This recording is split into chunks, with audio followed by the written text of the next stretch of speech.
தொடர்ந்து ஓபிஎஸ் ஆதரவாளர் திரு புகழேந்தி நம்முடைய இணைப்பில் இருக்கிறார். அவரிடம் பேசலாம். வணக்கம் திரு புகழேந்தி. வணக்கம்.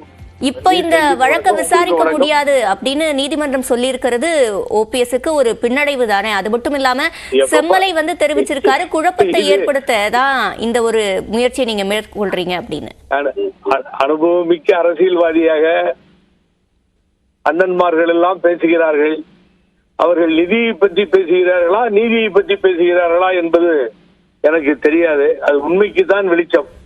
ஆகவே நான் என்ன சொல்றேன், எலெக்ஷன் கமிஷனோட ஜூரிஸ்டிக்ஷனை கையில் எடுத்து ஒரு கோர்ட்டு எந்த விதத்துல தலையிட முடியாதோ அதையும் சட்டத்தை மீறி தலையிடுதுன்னு சொல்லி தொடர்ந்து பர்டிகுலர் நீதிபதி எகேன்ஸ்டாவே கருத்துக்களை சொல்றாருன்னு சொல்லி நாங்க அப்பீல் போய் சொன்னா, அப்பீல்ல அவர் என்ன சொல்றாரு ஓபன் கோர்ட்லன்னு கேட்டீங்கன்னா சொல்ல தயங்குவாங்க.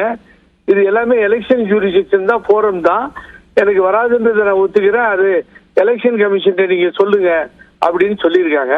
அதுதான் நாங்க தேர்தல் ஆணையத்தில் சொல்லிக்கிட்டு இருக்கோம். ஆகவே தேர்தல் ஆணையம் இறுதி முடிவெடுக்க வேண்டும். இவர்களாகவே இவர்களை பொதுச் செயலாளர், இவர்களாகவே இவர்களை கட்சி எல்லாம் சொல்லுவதற்கு சில நேரங்களில் அவர்களுக்கு வாய்ப்பாக என்ன சொல்லுவது, சில நீதிமன்றங்கள் அமைந்து விடுகிறது. ஆகவே ஒரு இடத்திலாவது நீதி நியாயமாக கிடைக்கும். அது தேர்தல் ஆணையமாக இருக்கும் என்று நம்புகிறேன்.